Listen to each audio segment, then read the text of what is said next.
V Sloveniji je veliko govora trenutno o begu možganov. Tudi vi ste na nek način svoje znanje prodali, izvozili v tujino. Kakšno je vaše mnenje o tem v bistvu? Ali menite, da imamo v Sloveniji veliko izobraženih kadrov? Zakaj tako težko najdejo priložnost v domovini? Ne vem zakaj, ampak skoraj lahko rečem, da sem bil pa jaz v tisti v začetni grupi, ki je šla ven kot beg možganov. Ko sem šel, sem imel kompletni namen se vrniti. In mogoče nekateri tega danes grejo ven, se bojo pa vrnili. Ampak nevarnost je v tem, da bojo našli tam pogoje, katerih ne bojo potem mogli zapustiti. Osebno moje mnenje je, da bi mogel vsak mlad človek iti v tujino za nekaj časa. To je moje osebno mnenje. Ne, da tam ostane, in se mi zdi, da tudi ne bodo ostali, če grejo ven pa spoznajo. In kaj bi bila moja želja, da se nekaj odzunaj naučijo in potem pridejo nazaj in tukaj iz tega nekaj naredijo.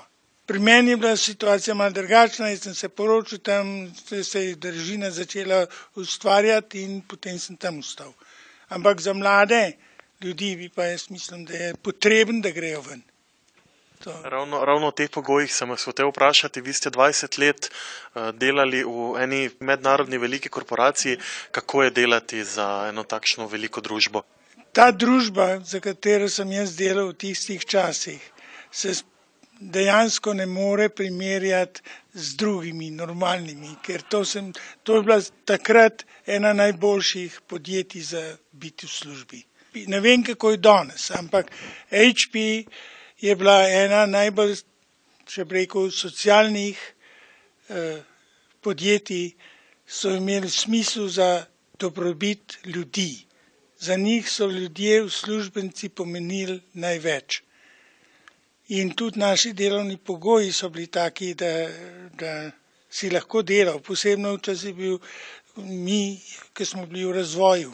Skladišče za nas je bilo zmeraj odprto, od jutra do večera, lahko si hodil delati, če si hodil ob 4 zjutraj, pa je bilo tudi dobro.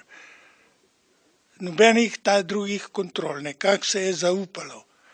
Delali ste na več področjih, razvijali veliko stvari, na kateri svoj razvojni izdelek ste najbolj ponosni? Ja, vsekakor sem najbolj ponosen na HP 35 pa HP 80. To sta bila dva žepna računalnika, ki sta bazično enaka, ampak druge funkcije delata. En je za inženirje, en je za komercialiste. In to v časih, ko to še ni bilo tako vsakdanje imeti žepni računalnik? To sta bila prva žepna računalnika na svetu. HP 35, žepni računalnik, je takrat, ko se je ledina med Kitajsko pa Združenimi državami začela popravljati, je to Nixon nesel kot dokaz ali izraz zmožnosti ameriške industrije. Redko kateri starejši uporabnik se uspešno spopada z hitrim razvojem, z novimi tehnologijami. Jaz se nisem navadil vseh teh takole delati. Jaz imam čisto navaden telefon. Mislim, delamo, ampak ne tako, ko se tisti, ki se od prvega razreda zna tole premetavati, ker sigurno se starejši človek ne more tega navaditi.